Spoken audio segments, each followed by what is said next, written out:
Hello बच्चों, मैं प्रिया राठौर आपका इस लेक्चर में फिर से एक बार स्वागत करती हूँ।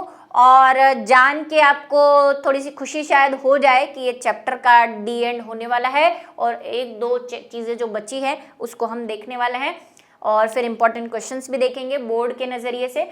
तो चलिए शुरू करते हैं क्लास 12th का लेक्चर नंबर जो आज हमारा चल रहा है 12th और चैप्टर नंबर 9। चैप्टर फ्लो आपको पता ही है क्या हमें करना है, और आज जो हम करने वाले हैं वो करने वाले हैं उत्तक संवर्धन। उसके बाद हम देखेंगे विभोज्योतक की संवर्धन, फिर हम देखेंगे सोमाक्लोनल टेक्निक जो है उसके बारे में पढ़ेंगे। तो ये जो 3 टॉपिक है आज हमें पढ़ने हैं जो कि अनुवांशिकी अभियांत्रिकी के अंतर्गत आती है, ठीक है। इसीलिए वहां पे जब आपने लेक्चर फ्लो चैप्टर फ्लो देखा होगा तो आपको अनुवांशिकी अभियांत्रिकी उसी का एक पार्ट समझ लीजिए आप इसको, क्योंकि आगे हमें अनुवांशिकी अभियांत्रिकी थोड़ी सी और डिटेल में भी पढ़नी है। तो आज शुरू करते हैं हम उत्तक संवर्धन, ठीक है। क्या है टिश्यू कल्चर?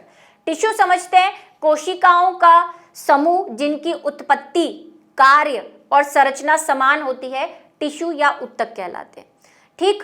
अब इन उत्तकों का हमें संवर्धन करना है, मतलब कि इनको कल्चर करना है, बढ़ाना है।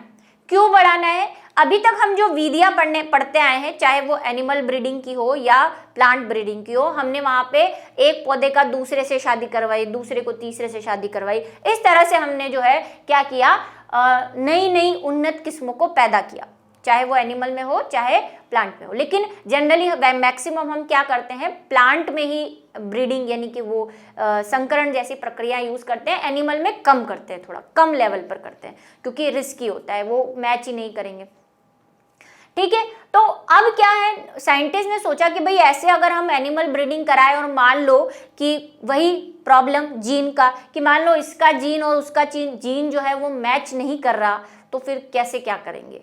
तो इसका तोड़ जानने के लिए उन्होंने क्या किया कि क्यों ना हम सेल को ही क्या कर लें, मल्टीप्लाई कर लें, और उस सेल से ही हम एक टिश्यू बना ले और टिश्यू से फिर अपने आप ऑर्गन बनते जाएंगे, उन ऑर्गन से हम अपने आप प्लांट बना लेंगे। और ये जो टेक्निक है टिश्यू कल्चर, ये जनरली अभी तक जो फायदेमंद है वो प्लांट के लिए ही है और प्लांट में ही मैक्सिमम यूज की जा रही है। अभी एनिमल पे हमने ये चीजें ट्राई तो की है लेकिन सक्सेसफुल नहीं हुए। जैसे आपने कभी सुना हो कि आर्टिफिशियल हार्ट बनाने की लोगों ने सोची है ना, हम सोचें कि भाई हमारी कोई सेल निकाल के, हार्ट की कोई सेल निकाल ले और वही सेल क्योंकि वो हार्ट की है तो उससे आगे एक बड़ा सा हार्ट बन जाए, हृदय बन जाए, फेफड़ा बन जाए, किडनी बन जाए, तो हमारे पास तो ऑर्गन ही ऑर्गन हो जाएंगे। तो ऐसा एनिमल पे अभी जो है चल रहा है लेकिन हमें कोई सक्सेसफुल यहाँ पे नहीं मिली है।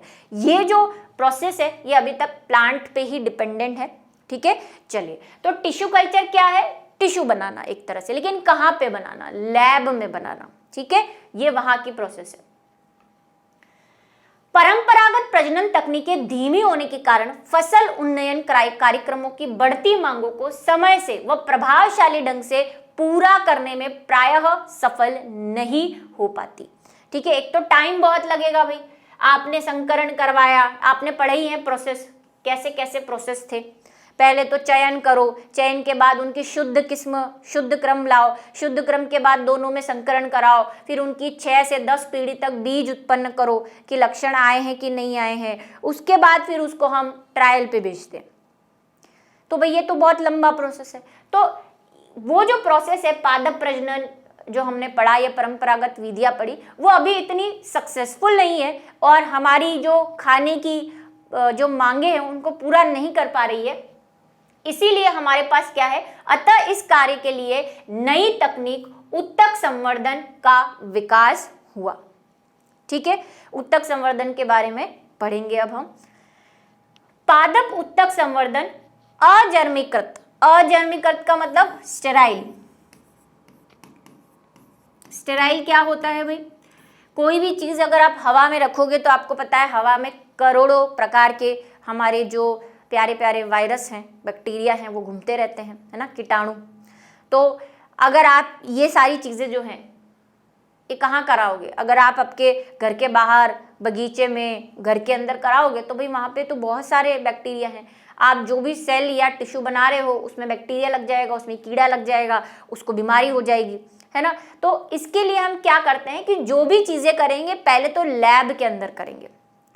लैब इन द सेंस ये नहीं कि लैब एक सिर्फ एक कमरा होता है, रिसर्च के लिए जो भी बनाया जाता है वो पूरा लैब होता है। अब लैब करोड़ों एकड़ में भी फैला होता है ना। बड़े बड़े अगर आपने रिसर्च इंस्टीट्यूट देखे हो तो आपके स्कूल या कॉलेज के 3 स्कूल या 3 कॉलेज के बराबर की लैब भी होती है।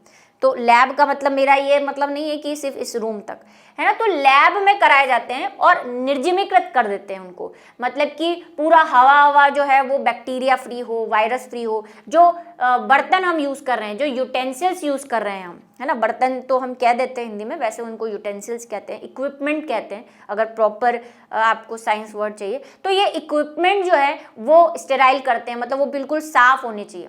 उनको कैसे करते हैं साफ, ये भी मैं बताऊंगी आपको नेक्स्ट जो प्रोसेस आएगा। तो उनको सफाई कर देते हैं, वायरस बैक्टीरिया फ्री कर देते हैं। परिस्थितियों में किसी ठोस या तरल कृत्रिम संवर्धन माध्यम आपको बताया, कल्चर मीडियम जिसमें हमको उगाना है, लास्ट हमने डिस्कस किया था। बार बार मैं कल्चर मीडियम की बात करती आ रही हूँ, है ना। एक ऐसा मीडियम जिसमें सब कुछ हो, है ना। तो वो ठोस भी हो सकता है और तरल भी हो सकता है। ठोस और तरल कैसे होगा ये भी मैं आपको नीचे बताऊंगी अभी। कृत्रिम संवर्धन माध्यम में पादप कोशिका उत्तक या अंगों को उगाने की तकनीक है। ठीक है, ये परिभाषा है पादप उत्तक संवर्धन की, एक बार साथ में रिपीट कर देती हूं मैं। पादप उत्तक संवर्धन अनिर्जमीकृत परिस्थितियों में किसी ठोस या तरल कृत्रिम संवर्धन माध्यम में पादप कोशिका उत्तक अंगों को उगाने की तकनीक है। या तो पादप कोशिका को उगा लो, उसका कोई उत्तक उगा लो, उसका कोई अंग उगा लो। ठीक है, ये हम क्या करते हैं, उत्तक संवर्धन के अंतर्गत करते हैं। क्या करते हैं, कुछ नहीं, ये आपका पेट्री डिश है, इसमें संवर्धन मीडियम हमने भर दिया भाई, संवर्धन माध्यम जिसको हम क्या कहते हैं, कल्चर मीडियम कहते हैं, कल्चरल मीडियम। इसमें आपको जो चाहिए, आप किसी पादप का कोई पार्ट लेना चाहते हैं तो वो ले लो, कोशिका लेना चाहते हो वो ले लो, कोई अंग लेना चाहते हो वो ले लो, तो उसको हम यहाँ पे प्लेस कर देते हैं। अब ये जो प्लेस करते हैं ना, इसको हम बोलते हैं एक्सप्लांट।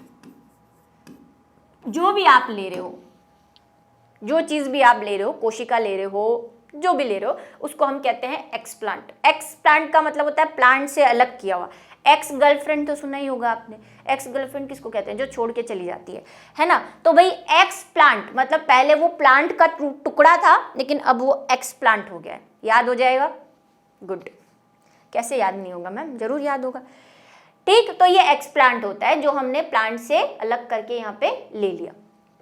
इस एक्स प्लांट को उगा देते हैं। ये एक्स प्लांट क्या करेगा, ये एक्सप्लांट जो करेगा कि ये विभाजित होगा, क्योंकि ये कोशिका है, इसको सब कुछ मिल रहा है। हमने यहाँ पे संवर्धन माध्यम में जो इसकी मर्जी है वो दे दिया, प्रोटीन, विटामिन, वसा, कार्बनिक पदार्थ, जो भी इसको वृद्धि के लिए चाहिए। तो क्या करेगा भाई, ये वृद्धि करेगा और वृद्धि करके बहुत सारी कोशिकाओं का समूह बना लेगा, जैसे कि कैंसर में बनती है ना, अविभाजित कोशिका। लेकिन ये नियंत्रित होती है, कैंसर वाली अनियंत्रित होती है। आपको बताया था ना, उसमें वो जो स्पर्श वाली जो चीज़ है वो खो जाती है ना, कांटेक्ट वाली जो प्रॉपर्टी होती है वो खो जाती है।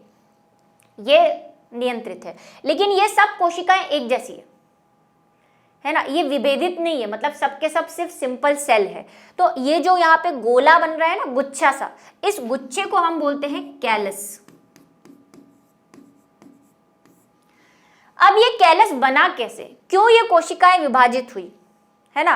पहले क्या होती है, देखो कोई भी आप कोशिका का भाग लोगे तो वो एक पर्टिकुलर एरिया की कोशिका होगी। लेकिन जैसे मान लो पत्ती की है, तने की है, जड़ की है, और आपने अभी पिछला चैप्टर पिछली क्लास में ये पढ़ा होगा, क्लास 11th में, कि भाई पादप के हर तरह की कोशिकाएं अलग अलग होती है।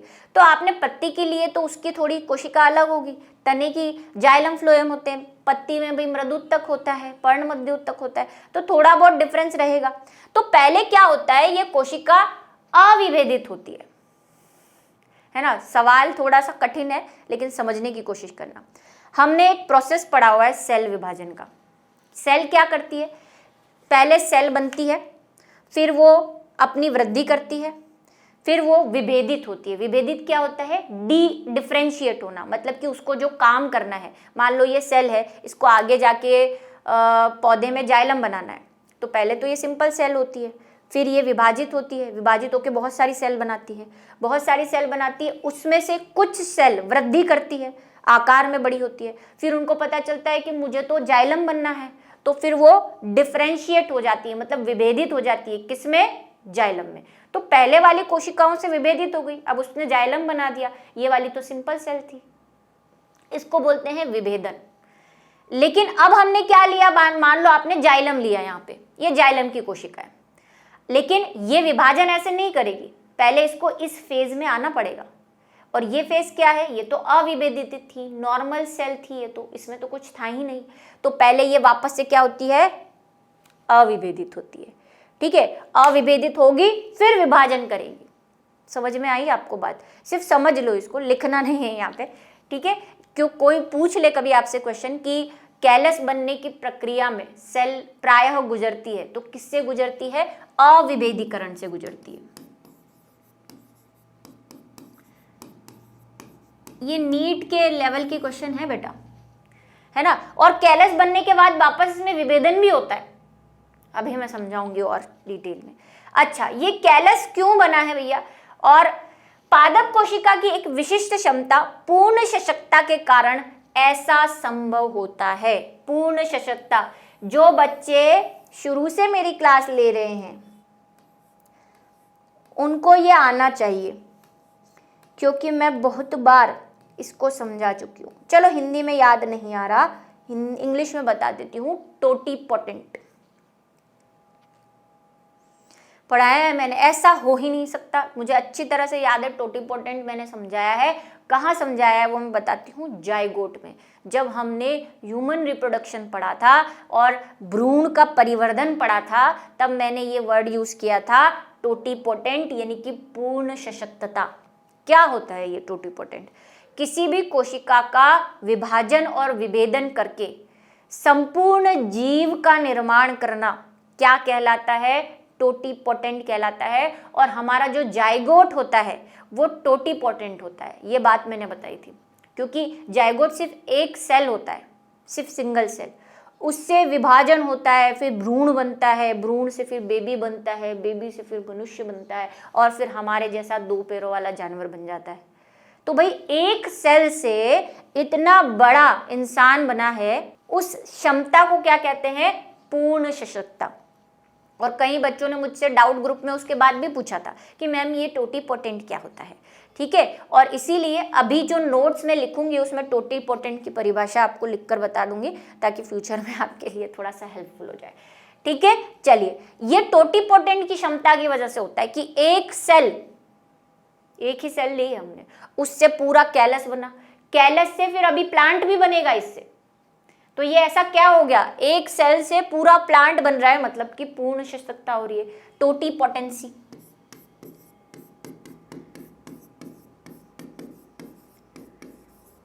भाई ये टोटीपोटेंसी वर्ड भी हिंदी वालों को भी याद रखना है, क्योंकि कई बार हिंदी में भी टोटीपोटेंट लिखा हुआ आ जाता है, बस वो ऐसे लिख देते हैं टोटीपोटेंट, टोटीपोटेंट। लो हमने तो हिंदी में लिखा है, लो हिंदी है ना, हिंदी में लिखा हुआ, बस यहाँ पे आप मारे जाओगे, इसीलिए प्लीज दोनों वर्ड। और नॉर्मली किस में होती है, जाइगोट में ये क्षमता होती है, लेकिन एक होती है स्टेम सेल्स, याद आ रहा है कुछ, स्टेम सेल्स, बोन मेरो याद आ रहा है कुछ।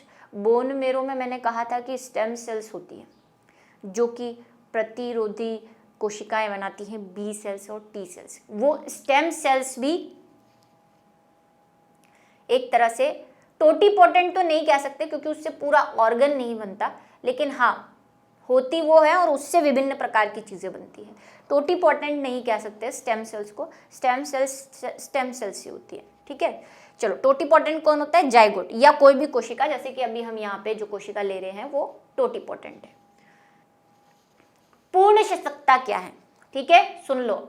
किसी पादप की वर्दी, वर्दी का मतलब कायिक है ना, वर्दी वर्ड आपको याद नहीं रहे तो आप कायिक लिख दो। कायिक मतलब वेजिटेटिव। अब वेजिटेटिव क्या होता है मैम? आपने तो हिंदी छोड़ के इंग्लिश लिख दिया। वेजिटेटिव का मतलब कायिक भाग, मतलब तने का, पत्ती का, फूल का, कोई भी आपने कोशिका ले ली। विभेदित कोशिका, देखो यहाँ पे विभेदित कोशिका लिखा है। विभेदित का मतलब आपने पत्ती का लिया है तो वो विभेदन है, वो अब नॉर्मल सेल नहीं है, वो पत्ती की कोशिका है। तने के लिए तो वो तने की कोशिका है, उसका विभेदन हो चुका है। ठीक है। सोमेटिक डिफरेंशिएटेड सेल की उचित परिस्थिति मिलने पर पूर्ण पादप में विकसित हो जाने की क्षमता पूर्ण सशक्ता या कोशिकीय पूर्ण सशक्ता कहलाती है। ठीक है ना? ठीक, टोट इंपॉर्टेंट। आ जाओ अब पूर्ण शतकता का पहला प्रमाण, और भाई ये नीट में पूछा हुआ सवाल है अभी जो दोनों पॉइंट आ रहे हैं, है ना, इसको वही ना जाने दे।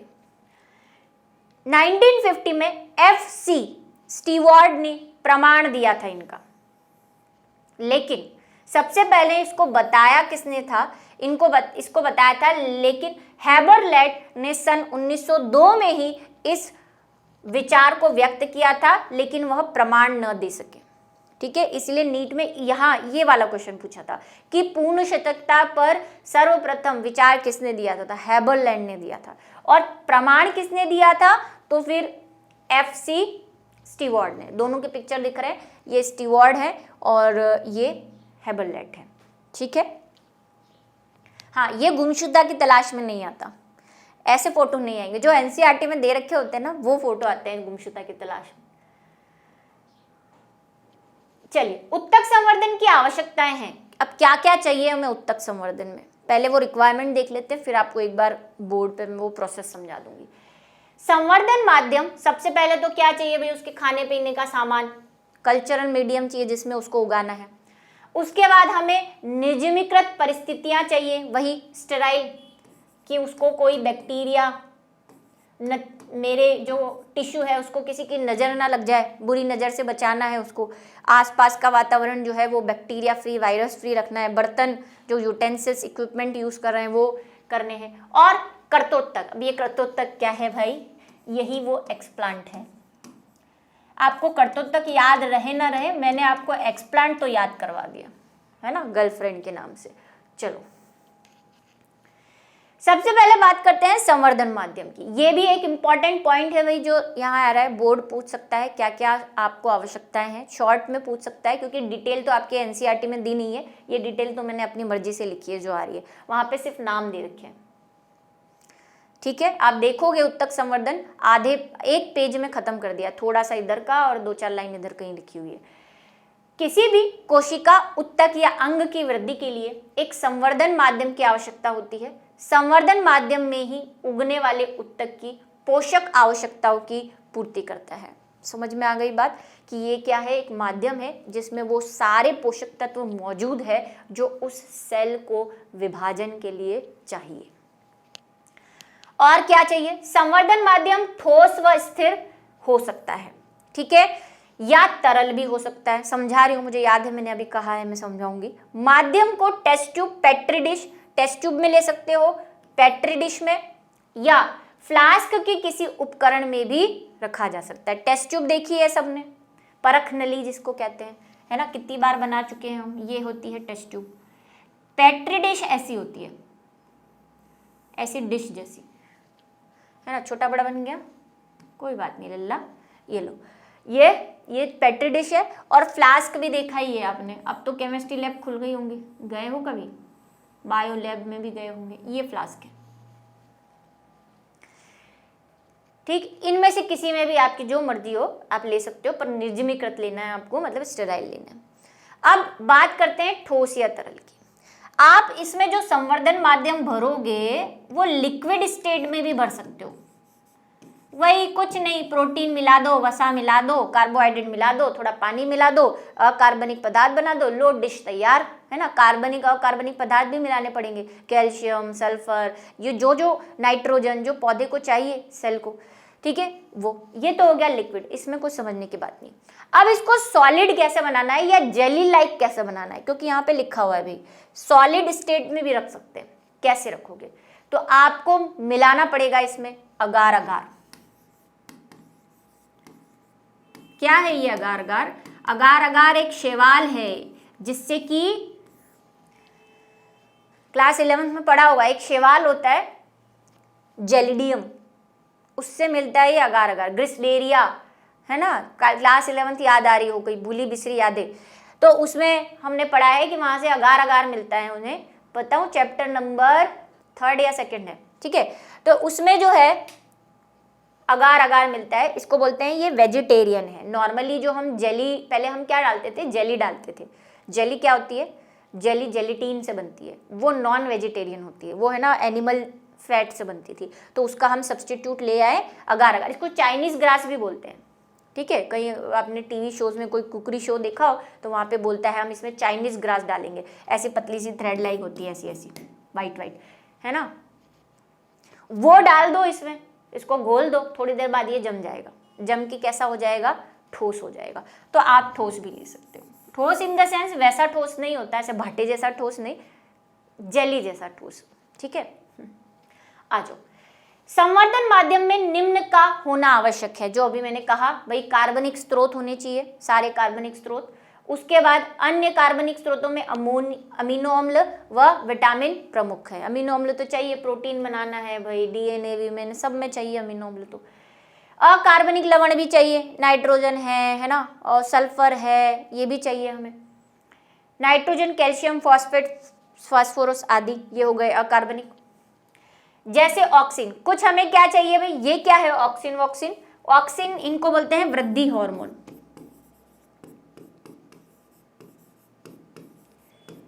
देखो यहाँ पे मैंने कुछ एक्स्ट्रा चीजें लिखी है आपके बुक में, कार्बनिक स्रोत, अकार्बनिक स्रोत और वृद्धि, 3 नाम दे रखे हैं, ये एग्जाम्पल नहीं दे रखे। एग्जाम्पल मुझे आपको समझाने के लिए देने पड़े कि भाई आप बोलो ये कार्बनिक पदार्थ या अकार्बनिक पदार्थ क्या बुलाए हैं, इसीलिए दे दिया। लिखोगे तो अच्छा है, ठीक है।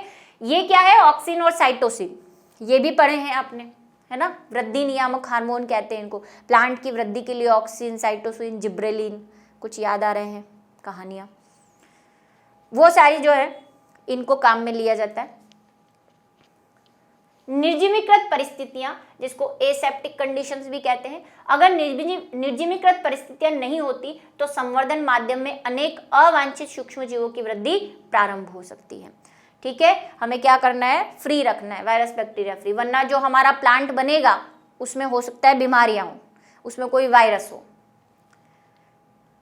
फिर है कर्तोत्तक या एक्सप्लांट, परिभाषा देख लो जरा उसकी। वह कोशिका उत्तक अंग जिसे संवर्धन माध्यम पर उगाया जाता है, अर्थात जिससे संवर्धन का प्रारंभ होता है, मतलब संवर्धन हम प्रारंभ कर रहे हैं, कर्तोत्तक कहलाता है, ठीक है। एक्सप्लांट, है ना, याद करने के लिए मैंने आपको तरीका बता ही दिया। चलिए अब मैं आपको एक्सप्लेन कर देती हूँ क्या कहानी है।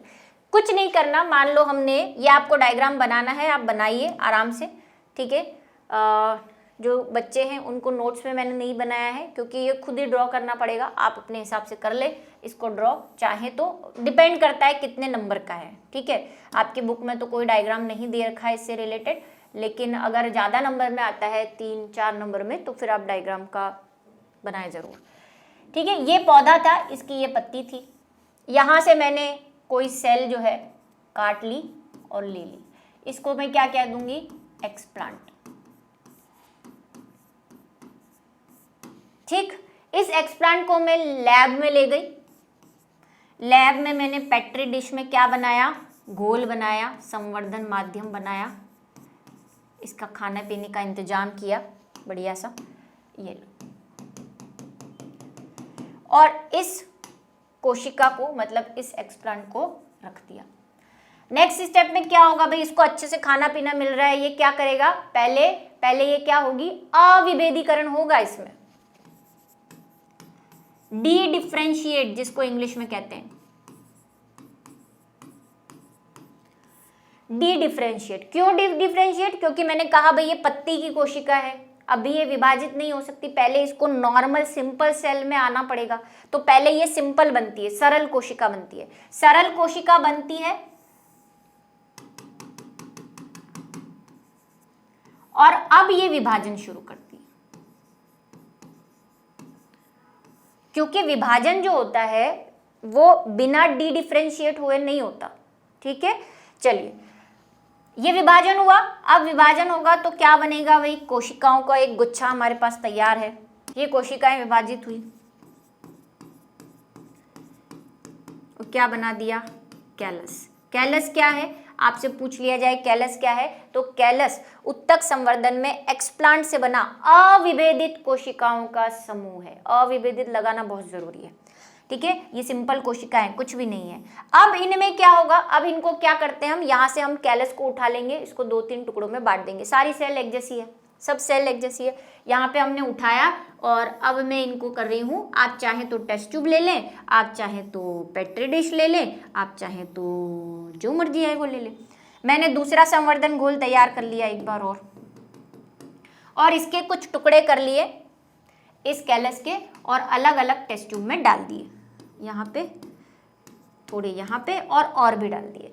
अब क्या होगा भाई, अब इनमें विभेदीकरण होगा। लेकिन विभेदीकरण होगा कैसे, अपनी मर्जी से नहीं। हमने वो जो ऑक्सिन और साइटोसिन लिखे हैं ना, यहाँ पे दोनों ही देने, मैंने ऑब्लिक लगा दिया, दोनों देने पड़ेंगे। क्यों देने पड़ेंगे जरा बताओ तो भाई। ऑक्सिन क्या काम करता है और साइटोसिन क्या काम करता है।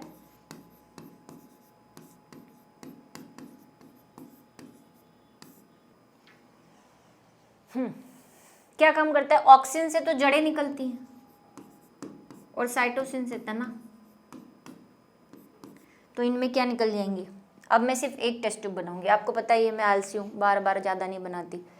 ठीक, चलो ये हमारी टेस्ट ट्यूब, इसमें हमारा जो ये था, इससे नीचे की तरफ निकल गई जड़ें और ऊपर की तरफ हमारा पौधा। बस इस पौधे को अब गार्डन में ले जाके बो दो, ऐसे बहुत सारे पौधे। तो भाई कितनी जल्दी तैयार हो गया। वहां पे तो हमें पौधे उगाने के लिए बड़े बड़े खेतों में जाना पड़ रहा था, है ना, संकरण कराना पड़ रहा था, फिर उसमें भी बहुत सारी प्रोसेस यूज करनी पड़ी थी। यहाँ पे ये प्रोसेस कम टाइम में हो जाए क्योंकि बहुत जल्दी वृद्धि करेगा। बस ये तैयार हो गया। इसी प्रक्रिया को हम कहते हैं उत्तक संवर्धन।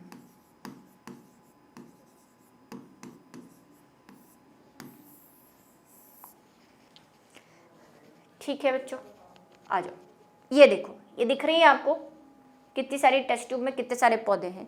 इसी तरह यहाँ पे बॉटल्स में रखे हुए हैं, ऐसे लैब में उगा के। अच्छा, इस प्रक्रिया को क्या कहते हैं।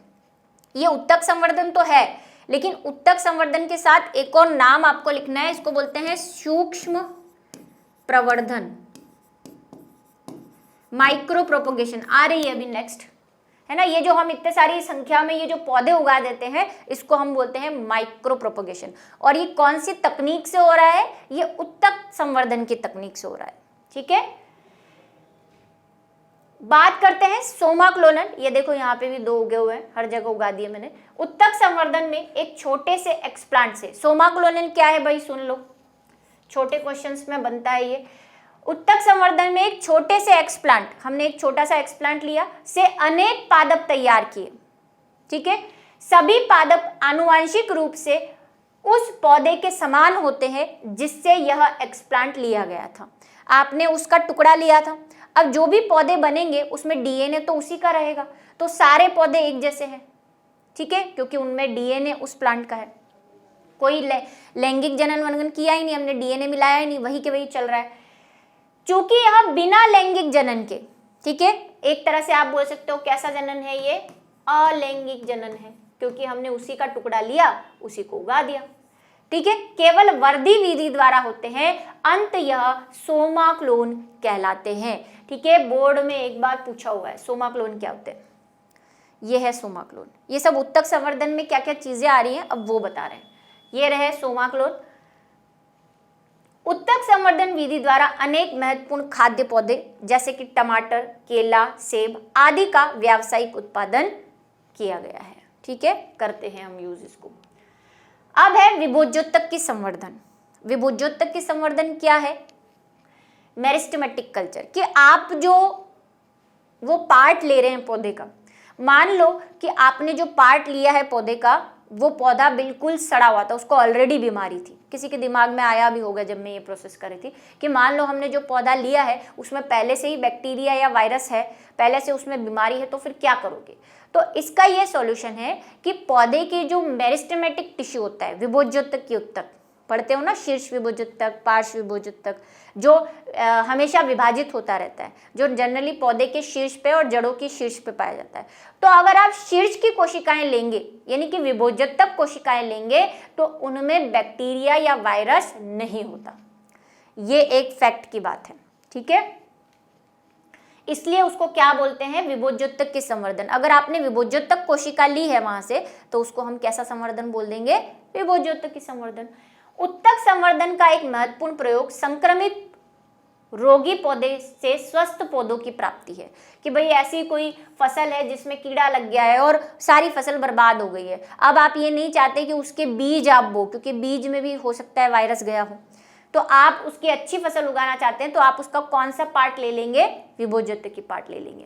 विषाणु से संक्रमित एक पादप में इसका शीर्षस्थ वह अक्षीय, जिसको कक्षीय कलिका भी कहते हैं, विभोज्योतक विषाणु मुक्त होता है। ठीक है, ये भी नीट में पूछा हुआ है। ये सब खतरनाक टाइप के क्वेश्चन है जो आपको लगते हैं, आप ऐसे ही छोड़ देते हैं, अच्छा ठीक है होगा, ठीक, ये भी नीट में पूछा हुआ है। इन मेरिस्टेमेट को इन विट्रो परिस्थितियों में उगने पर अनेक स्वस्थ पौधे प्राप्त हो जाते हैं। वैज्ञानिकों ने मेरिस्टेम संवर्धन द्वारा केला, गन्ना, आलू आदि के पौधे तैयार किए, करने में सफलता प्राप्त की है। ठीक है, अब पूछा जाए विभोज्योतक की उत्तक का क्या यूज है, तो क्या यूज है? विषाणु मुक्त पौधे, ठीक है, विषाणु मुक्त पौधे तैयार करने में, या आप बोल सकते हैं संक्रमित या रोगी पौधों से स्वस्थ पौधे बनाने में। इस पे भी क्वेश्चन पूछा है, और क्या काम आता है इस पे भी क्वेश्चन पूछा हुआ है, बोर्ड ने भी पूछा हुआ है। ठीक, चलो बात समझ में आई आपको? क्या हुआ? अब माइक्रो प्रोपोगेशन समझ में आ गया। भाई कई बार ऐसे पूछ लिया है बोर्ड ने, सूक्ष्म प्रवर्धन क्या होता है, आपको समझा दिया ना कि हम जो ये एक्सप्लांट से सूक्ष्म प्रवर्धन की परिभाषा सुन लो भाई। उत्तक संवर्धन में ये माइक्रो प्रोपोगेशन क्या होता है ये सुन लो, नोट्स में आपको मिल जाएगी। ठीक है, वहाँ पे लिख दिए मैंने, नोट्स अपलोड भी हो जाएंगे शायद 1-2 दिन में। नोट्स तो रेडी हैं पर वो अपलोड कब होते हैं पता नहीं। चलिए, तो सूक्ष्म प्रवर्धन क्या है? एक्सप्लांट से उत्तक संवर्धन द्वारा बहुत सारी संख्या में पौधे तैयार करना क्या कहलाता है? सूक्ष्म प्रवर्धन कहलाता है। जैसा कि हमने फोटो में देखा कि हमने बहुत सारे जो पौधे हैं वो तैयार कर लिए, ये माइक्रो प्रोपोगेशन कहलाता है ना। और ये बड़े बड़े फील्ड्स में होता है, एरिया में, सेप्टिक कंडीशंस में। चलो हो गया है, बात खत्म। आज की कहानी को विराम देते हैं इसी के साथ, और मिलेंगे फिर हम अगले टॉपिक में अगली कहानियों के साथ। जैसा कि चैप्टर का एंड होने वाला है, तो बचे कुछ 1-2 टॉपिक है उनको ख़त्म करेंगे। बाय।